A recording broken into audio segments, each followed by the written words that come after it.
Irmãos, abram as vossas Bíblias em Mateus, capítulo 26, a partir do verso 17. Esse é um dos textos que vai servir de base para a reflexão bíblica desta noite. O texto nos diz assim: No primeiro dia dos pães asmos, vieram os discípulos a Jesus e lhe perguntaram: Onde queres que te façamos os preparativos para comeres a Páscoa?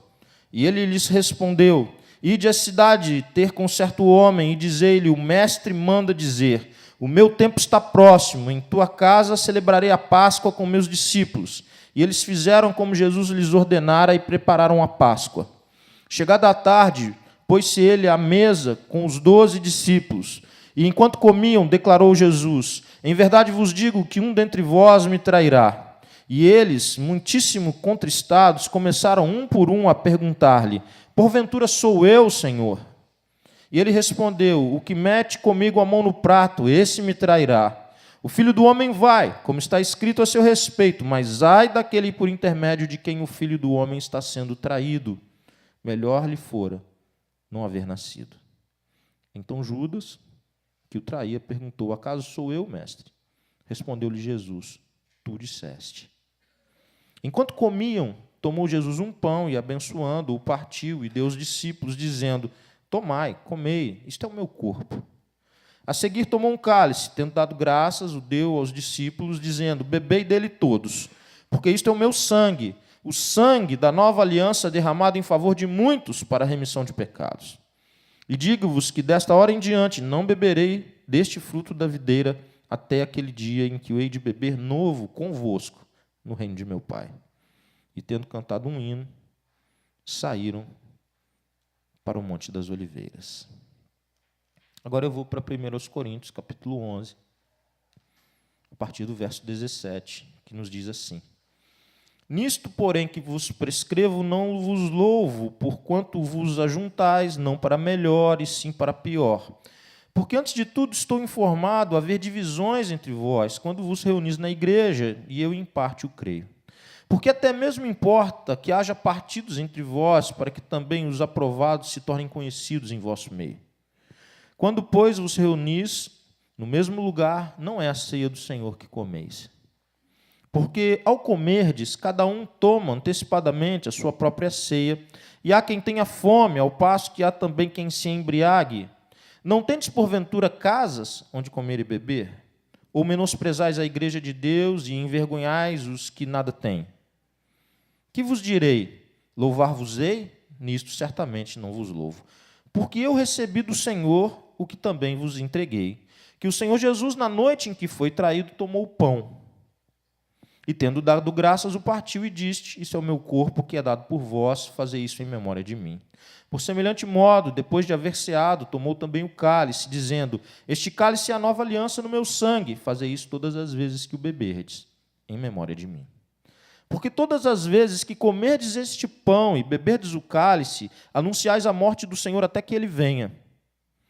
Por isso, aquele que comer o pão ou beber o cálice do Senhor indignamente será réu do corpo e do sangue do Senhor. Examine-se, pois, o homem a si mesmo, e assim coma do pão e beba do cálice, pois quem come e bebe sem discernir o corpo, come e bebe juízo para si. Eis a razão porque há entre vós muitos fracos e doentes, e não poucos que dormem. Porque se nos julgássemos a nós mesmos, não seríamos julgados. Mas quando julgados, somos disciplinados pelo Senhor, para não sermos condenados com o mundo. Assim, pois, irmãos meus, quando vos reunis para comer, esperai uns pelos outros. Se alguém tem fome, coma em casa, a fim de não vos reunides para juízo. Quanto às demais coisas, eu as ordenarei quando for ter convosco. Amém. Amados, hoje eu quero compartilhar um pouco sobre ceia do Senhor. Já há algum tempo eu tenho desejado compartilhar sobre esse tema. E hoje, num dia que nós teremos a oportunidade de participarmos juntos da ceia, eu quero refletir antes com vocês um pouco sobre ela. Porque eu percebo que, em primeiro lugar, algo que nós fazemos sempre, ou rotineiramente, com a qual nos acostumamos, Há um perigo por detrás, que é de nos acostumarmos com o rito que a gente já conhece, nós já estamos acostumados, sem observarmos a essência. Por que ele existe? Qual o significado? Porque eu participo dele. E a pior coisa que nós podemos fazer da nossa vida espiritual é participarmos de ambientes religiosos, cerimônias religiosas, rituais desprovidos de significado, porque eles são simplesmente ocos, vazios e sem conteúdo. Tudo o que Deus não tem para nós. A proposta da vida de Jesus é uma proposta com significado, com essência, com conteúdo. Então eu quero hoje conversar um pouquinho com você, compartilhar um pouquinho a respeito de ceia do Senhor, a partir dos dois textos que lemos. O primeiro narra o último momento em que Jesus come com os discípulos, a última ceia do Senhor. Porque a partir dali ele vai sair, eles vão para o Monte das Oliveiras e vai começar a sua paixão, o seu sofrimento, a sua crucificação, a sua morte, depois a sua ressurreição e depois o reencontro com os discípulos e a sua ascensão. E é de grande conteúdo, é um dos momentos mais especiais para a vida dos discípulos, com certeza. Para a vida de Jesus também. É interessante que a narrativa de um dos evangelhos diz que Jesus fala que desejava comer, estava ansioso para comer aquela Páscoa com ele, e o motivo era óbvio. Então, em primeiro lugar, eu quero dar um destaque ao início da passagem de 1 Coríntios, quando narra para nós, quando traz para nós a ideia de que na noite em que foi traído. Na noite em que foi traído, o que ele fez na noite em que ele foi traído? Na noite em que ele foi traído, ele serviu de forma ainda mais surpreendente aos seus discípulos. Na noite em que ele foi traído, ele aproximou-se ainda mais dos seus discípulos. Na noite em que foi traído, ele olhou cada um deles nos olhos. Na noite em que ele foi traído, ele protegeu a identidade do traidor. Na noite em que ele foi traído, ele confrontou o traidor, dando a ele a oportunidade de refletir sobre aquilo que ele já havia concebido, internalizado, aquilo que ele já estava de caso pensado. Na noite em que ele foi traído,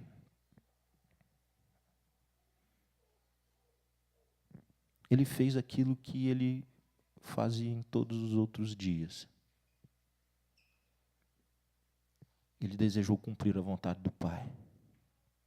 E ele desejou deixar um grupo de pessoas muito bem preparados e orientados, sabedor daquilo que viria para frente. Então, quando a gente fala de ceia do Senhor, nós precisamos, em primeiro lugar, olhar para isso. Se nós queremos participar da ceia com conteúdo e com essência, são dessas coisas que nós precisamos nos alimentar, que nós precisamos refletir e tirar lições para as nossas vidas. Ceia do Senhor é uma ordem, é uma ordenança do próprio Senhor, porque fala para os discípulos fazerem. Ele disse que aquele cálice, ele disse que o pão é o corpo dele, que o cálice é o sangue dele, que era uma nova aliança que ele estava fazendo, um novo testamento que estava sendo feito, e que eles deveriam fazer aquilo que estava sendo feito ali em memória dele. Porque todas as vezes que comerdes este pão ou beberdes o cálice, anunciais a morte do Senhor até que ele venha. Aqui a gente começa a perceber um pouquinho do que é a ceia.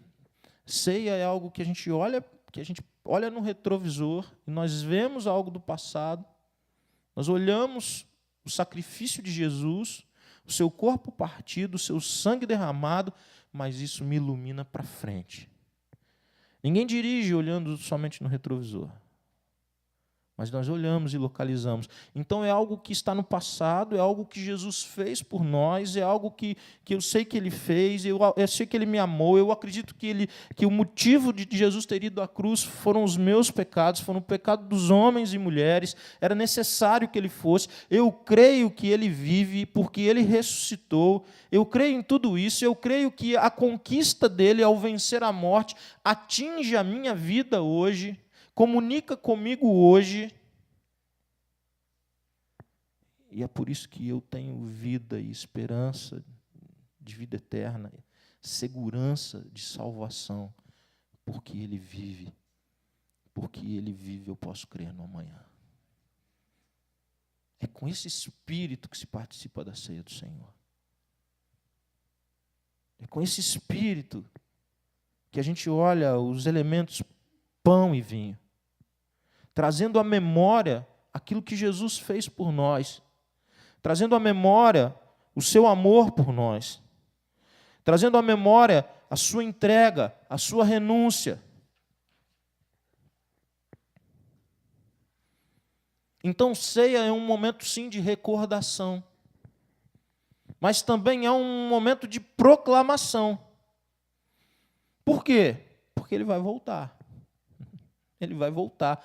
E o texto é muito legal, que Jesus diz assim, nesse tempo aqui não vou mais tomar esse vinho gostoso com vocês, não. O próximo encontro nosso como esse vai ser na glória. Isso é ceia do Senhor. Ele não diz que talvez seja. Eu vou tentar, quem sabe, vou fazer um esforço aí, se tudo der certo, eu aviso vocês, eu dou um toque. Não.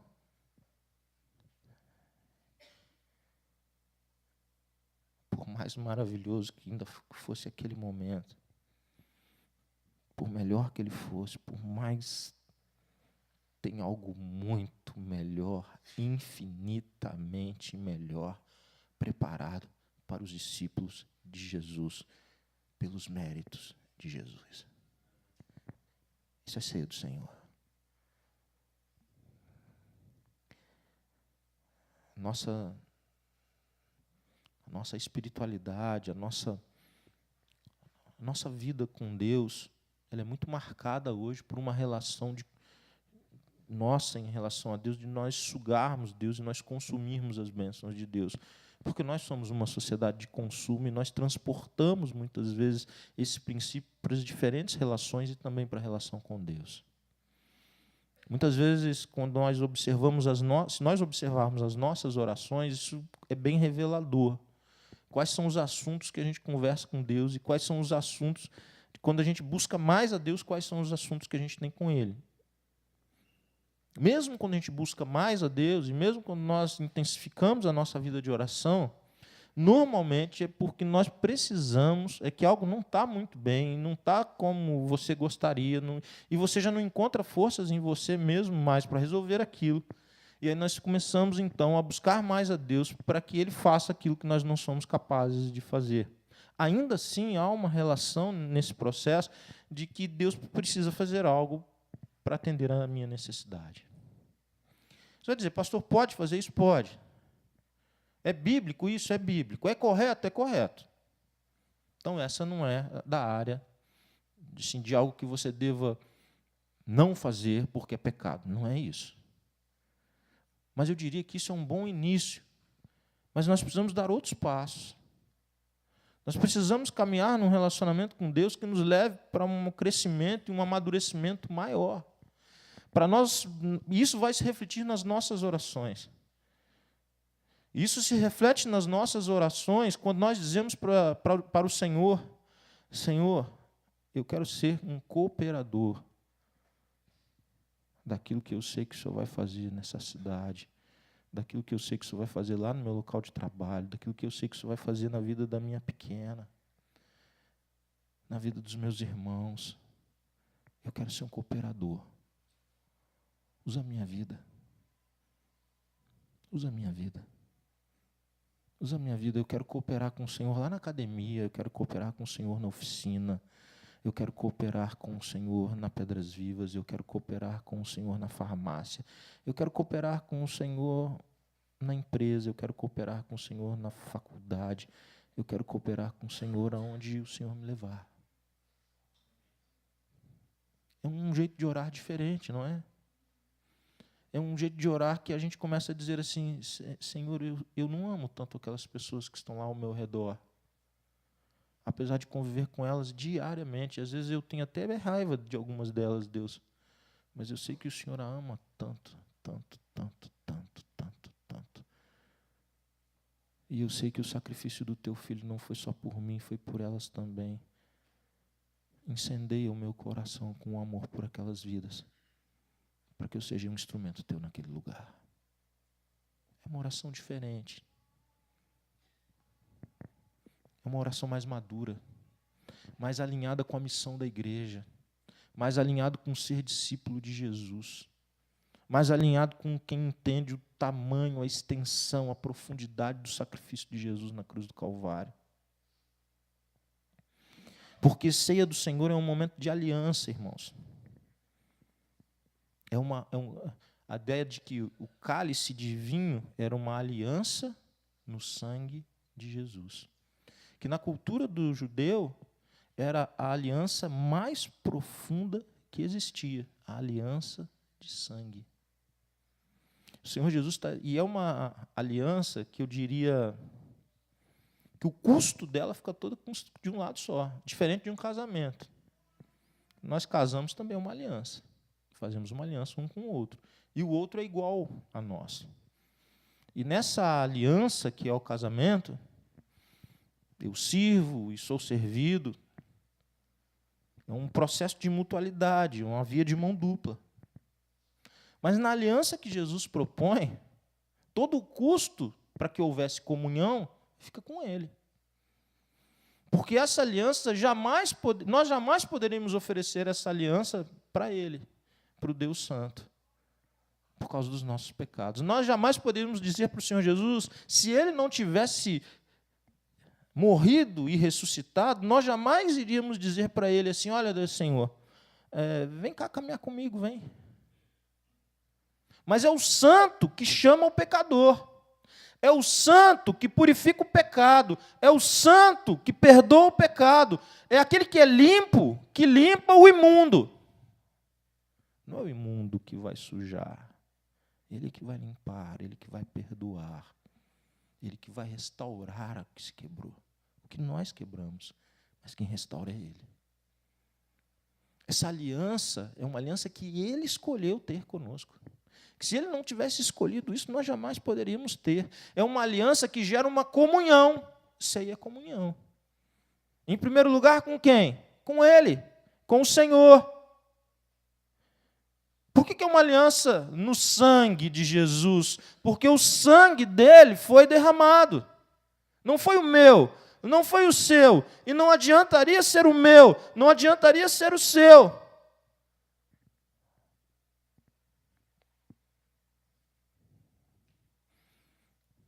Por isso que nós precisamos examinarmos a nós mesmos.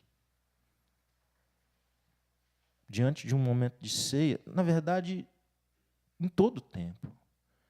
Mas especialmente no momento da ceia, qual o valor que a gente tem dado para o sangue derramado de Jesus na cruz em nosso favor? Qual é o tamanho da importância disso a partir da segunda-feira, quando o seu celular desperta? Num tempo em que a gente vive dois mundos, praticamente. Parece esses super-heróis. O cara, ele põe a roupa de super-herói domingo, é o super crente, ativar, ele vem. Mas a partir da segunda-feira ele vive uma vida completamente secularizada. Parece que Deus não existe mais na vida dele. Não existe tempo para orar, não existe tempo para ler a palavra, não existe intencionalidade para evangelização. Por quê? Não tem tempo para isso não, eu tenho outros objetivos. Eu tenho que ganhar dinheiro, eu tenho que estudar mais, depois que eu estudar mais, eu tenho que fazer o outro estudo. Nunca está bom. Não tem tempo para essas coisas religiosas, essas coisas espirituais. Quando eu tiver uma folga no domingo, você lamba os beijos se eu aparecer lá na igreja. Você fique muito feliz se eu conseguir ir ao grupo, porque eu não tenho tempo para isso. Esse é o modelo desse tempo, irmãos. Esse é o modelo desse tempo. A gente tem tempo para todas as nossas prioridades. O que não tem tempo? Não tem agenda para quê? Não tem agenda para aquilo que glorifica e exalta o nome do Senhor. Mas que tipo de aliança é essa que nós temos com Ele, então? Se de fato vamos participar da ceia, é porque estamos aliançados com Ele. Mas qual que é a consequência dessa aliança na sua vida, na minha vida? Qual que é a consequência disso na nossa agenda? Qual que é a consequência disso nas nossas relações, no modo como a gente vive, no estilão da gente? É fácil ingerir substância, irmãos. É fácil ingerir um cálice, é fácil comer um pedacinho de pão. Mas quem te falou que isso é participar de ceia? Participa de ceia quem discerne o corpo, quem examina a si mesmo, quem renova cada vez o custo dessa aliança em ti. É diferente. É quem quer ter vida santa, porque ele é santo. E sabe que o sangue dele purifica de todo pecado. É quem está olhando para fora e está dizendo assim, os meus amigos, os meus vizinhos, os meus clientes, os meus parceiros, são responsabilidade minha de salgar e de iluminar. Não é de outro. Não é assim, eu vivo a minha vida e eles vivem a dele. Aliança é responsabilidade. Aliança é compromisso. E não é com pedras vivas, irmãos. Nem com qualquer instituição religiosa, e nem é com Jesus. Porque não foi nada de pedras vivas, não foram os batistas, não, foi Jesus. Foi Jesus que derramou o sangue dele para que você tivesse vida. Lá nos dias de Paulo, na cidade de Corinto, a ceia era realizada de um modo diferente. Você vai falar, mas pastor, eles não eram igreja, assim, não tem que ter um modo certinho, assim, não, porque lá na igreja que eu frequentava, lá quando eu era pequeno, não sei onde, a ceia era assim, ela era desse jeito, era assada, tinha o dia, tinha não sei o quê, a gente está falando do modo. Aqui praticamente não diz nada sobre o modo. A Bíblia não fica gastando tempo para falar do modo. Ela diz apenas do pão e do vinho. E muitas vezes a gente fica discutindo o modo sem olhar a essência. Porque nós somos bons nisso. E a gente fica se pegando por causa de coisas que nem deveríamos estar olhando.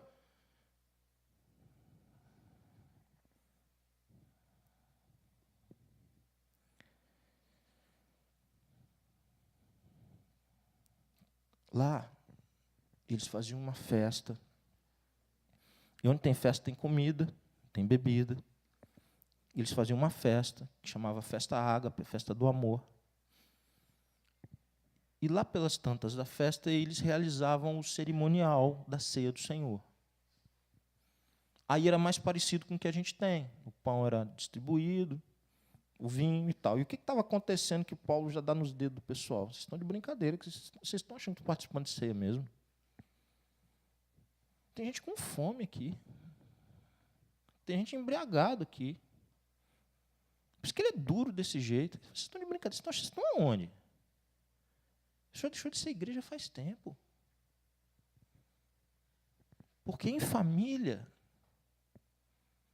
e família de Deus, que é a igreja, a necessidade do outro importa para todos. A necessidade do outro se torna também motivo para a coletividade, para o outro. O membro fragilizado, ferido, doente, ele afeta todo o corpo.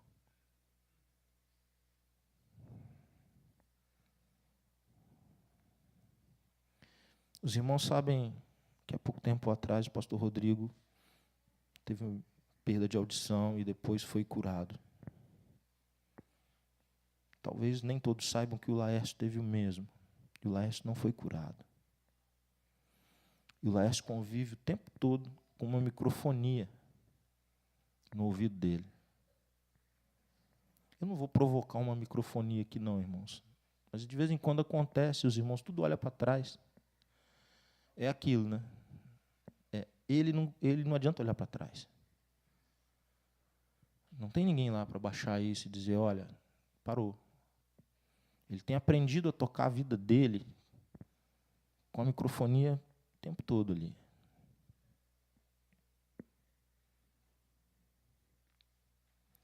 Estou dizendo isso do Laércio, ou a respeito do Laércio. Isso é público, não estou contando algo que, pela primeira vez, que é inédito. Estou dizendo para você que existe alguém entre nós fragilizado.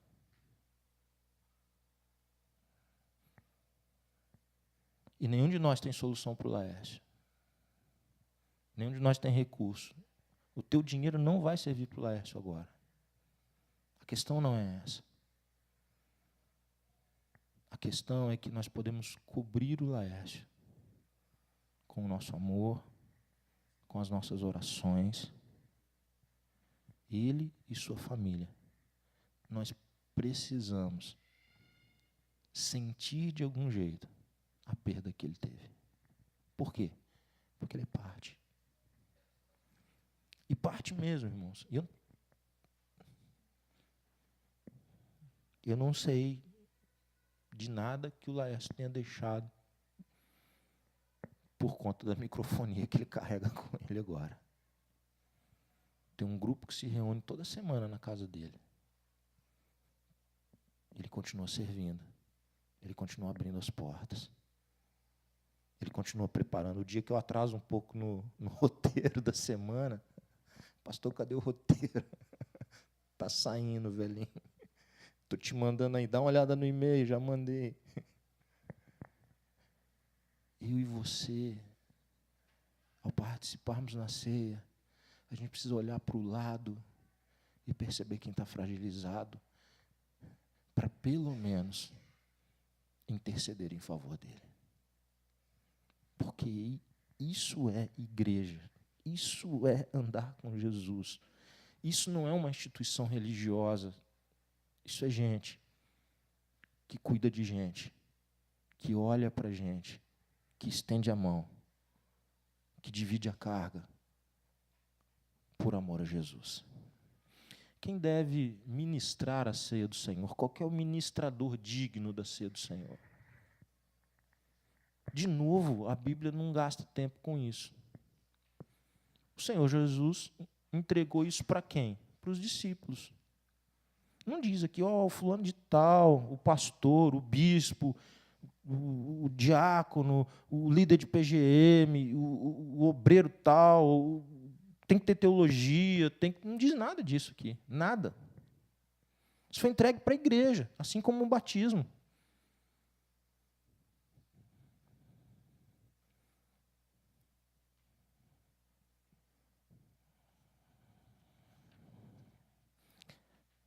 As orientações aqui é para olhar para si mesmo no momento da participação. Nisso se gasta tempo.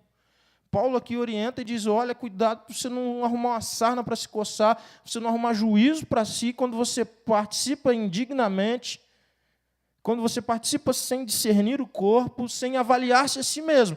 O texto é gasto, ele investe em nós olharmos não para o outro, não para o pecado do outro, não para a falha do outro, não para o problema do outro, não para dizer, olha, você não pode, o outro não pode, olha, você tem isso em sua vida, então você não pode, você não deve participar, não será servido a você. Isso tem nada a ver com ceia. Porque quem que pôde participar da ceia de Jesus? Judas. E a ceia é dele. É do Senhor, não é minha, não é sua, não é da igreja, não é de outro, é de Jesus. E Jesus serve Judas. E o que ele ofereceu para Judas? A oportunidade de um autoexame, a oportunidade de olhar para si mesmo. E é isso que ele oferece a você hoje. É isso que ele oferece a mim. E não é hoje somente, são todos os dias, de olharmos o que nós estamos fazendo da nossa vida, mesmo estando diante dele.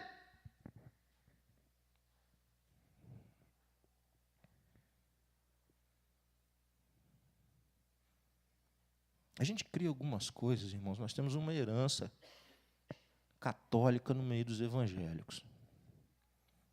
O que é herança católica no meio dos evangélicos? Vou dar um exemplo bem claro disso. É o dia que acaba a ceia. A gente pega isso aqui, e aí as crianças vêm igual umas formigas em cima do doce aqui. E aí sai uma irmã bem intencionada, escondidinha, que gosta muito das crianças. Ela sai aqui com aquilo, ela leva lá no culto, lá no ambiente onde as crianças ficam. E as crianças tomam o suco e comem um pedacinho de pão. E a gente fica mó escandalizado porque elas fizeram isso. Porque elas são crianças, como é que elas vão participar da ceia? Como se o suco alguma coisa fosse, ou como se o pão alguma coisa fosse. Ela não come pão em casa? Ela não bebe suco em casa? Ela tem alergia a algum desses elementos? Não, então fica tranquilo, fica em paz, filho. Isso aqui não é o corpo de Jesus.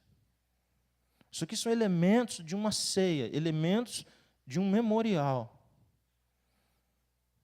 Aí você vai dizer, mas pastor, a criança podia participar da ceia? Eu não quero te dizer, eu não quero te responder o que eu gostaria que acontecesse. Mas eu vou te dizer como que é a reflexão da galera. A galera pensa assim, não pode. Por que não pode? Porque ela não tem esse nível de reflexão, de entendimento, de discernimento para avaliar a si mesma. Então, ela não pode participar da ceia. Só que lá já não é ceia mais não, gente. Lá é só um pão e um suco. Então, relaxa. Mas se ela estivesse aqui, se ao invés de deixar a ceia para o final, eu tivesse feito no começo, com as crianças tudo aqui. Podia ou não podia? Daí alguns vão dizer, não dá, pastor, elas não sabem nem o que é pecado, elas não conseguem avaliar a si mesmas, elas não podem. Aí outros vão dizer assim, o Senhor Jesus, quando esteve com elas, falou para todos os adultos que estavam na frente delas, se vocês não se tornarem como eles, vocês estão no sal. Porque o modelo para mim são eles, não são vocês.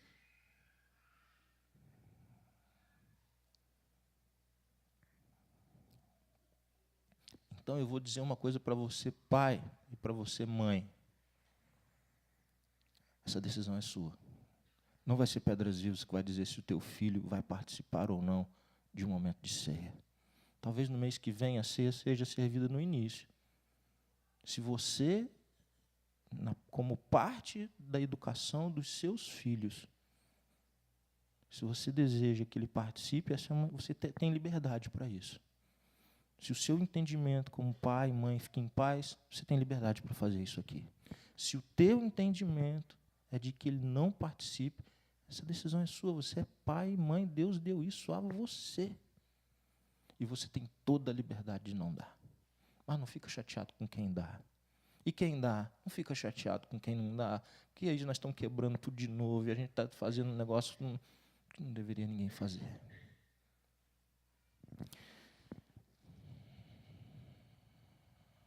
Quem está em pecado, tem umas coisas que a gente cria também, né? Assim, quem está em pecado pode participar da ceia, pastor? Gente, a ceia existe por causa dos pecadores. Se ninguém tivesse pecado, Jesus não precisava ter ido à cruz. Deus não precisava ter enviado seu filho. Jesus não precisava ter ido à cruz. Não precisava ter sofrido o que sofreu. Não precisava nada. Ela existe porque Jesus Cristo existiu. E Jesus Cristo existiu por causa dos pecadores.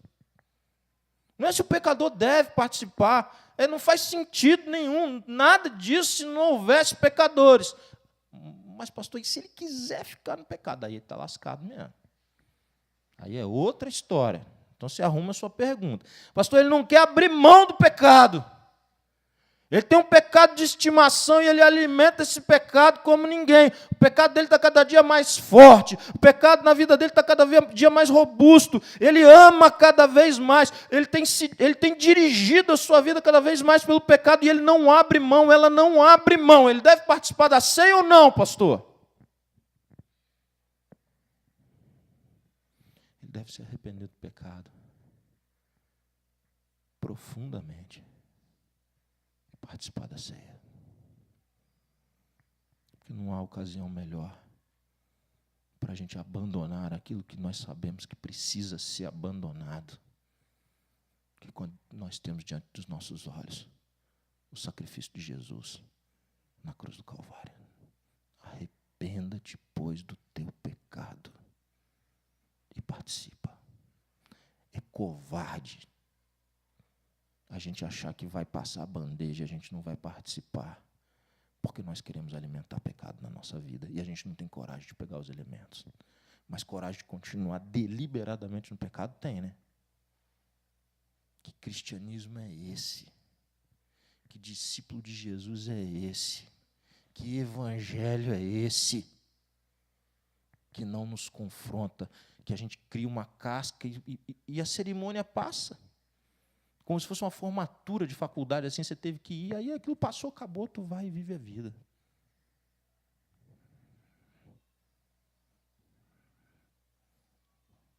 Se você observar, há um alerta bastante claro para não comer e beber, não participar indignamente. O que é isso?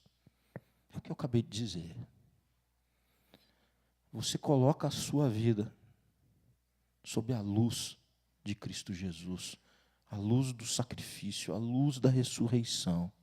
E as nódoas, as manchas, elas aparecem. Elas aparecem. E é isso que é o bom desse negócio. Porque elas aparecem não para que o Senhor venha e me mate. Porque Ele está sendo misericordioso comigo. A oração que a Elaine fez aqui acontece, ela é respondida num momento de ceia, num momento em que a gente está diante dos elementos e olhando para o sacrifício de Jesus. Ele está nos corrigindo, porque Ele nos ama. Ele está nos oportunizando o quebrantamento, o arrependimento, a revisão de si mesmo, da conduta, das escolhas. Se tem alguém se afastando, que volta agora para perto do Senhor.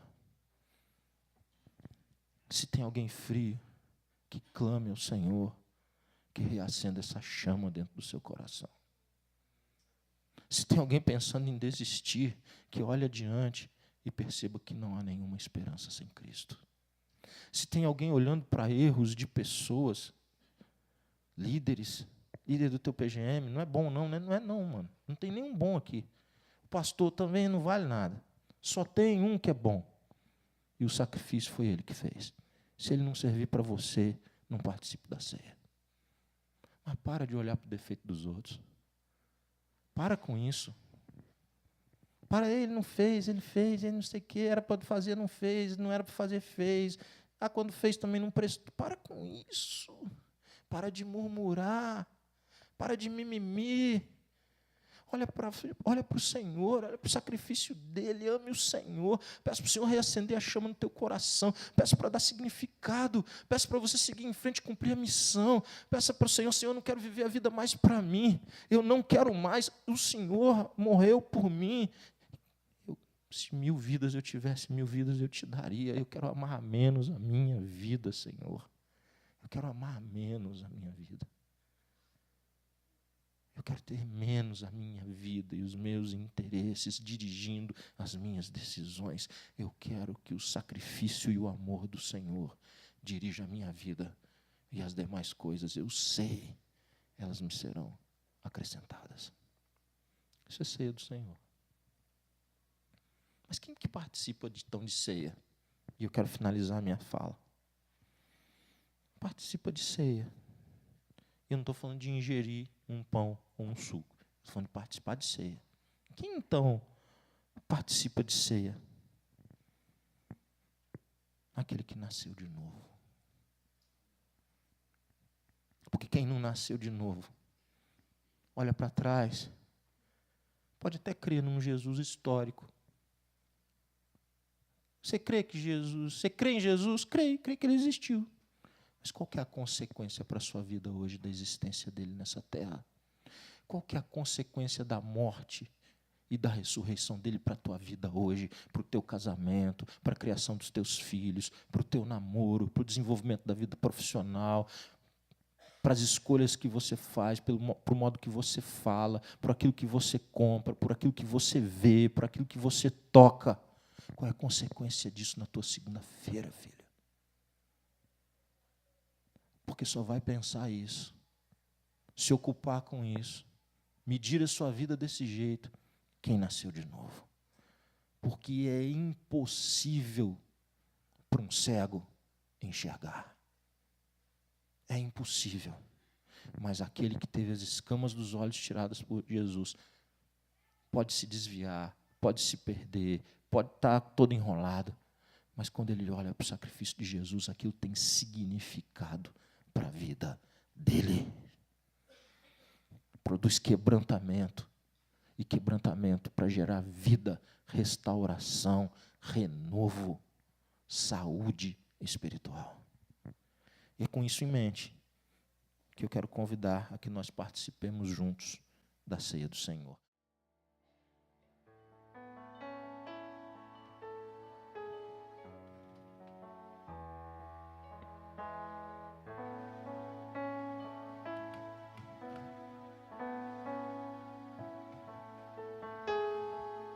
Jamais permita que a repetição de coisas na igreja embace o motivo e o significado da existência delas. Nós não somos uma religião. Nós somos discípulos de Jesus. Pela graça, pela misericórdia, não é uma instituição o motivo de estarmos aqui, mas é uma pessoa que nos amou mais que tudo e que todos, que nos amou quando nós não ligávamos para Ele.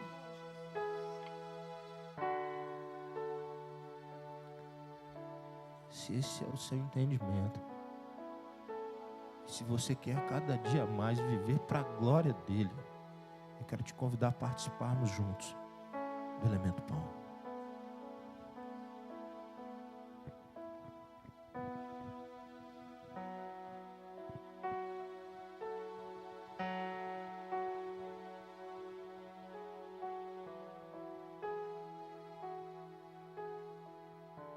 O seu corpo partido,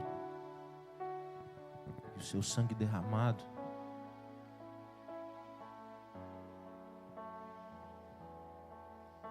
ecoaram na eternidade. Por isso que ele pode dizer para aqueles discípulos e para nós hoje: eu aguardo vocês. Eu aguardo vocês para aquela ceia no céu, para aquela mesa completa no céu, na eternidade, onde já não vai ter que conviver com o pecado, com as dores, com as limitações, com as microfonias. Não vai ter mais. Face a face, diante dele, para a glória dele. Participemos juntos do Elemento Vinho.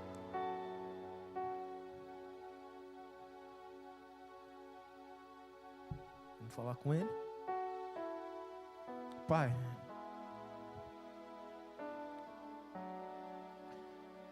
nós queremos te agradecer porque um dia o Senhor quis mandar teu filho. O Senhor renunciou, entregou. Jesus, nós queremos te agradecer porque o Senhor assumiu a bronca. Assumiu mesmo e veio com tudo. Quando o Senhor estava aqui na terra, Senhor Jesus, até os demônios ficavam surpresos.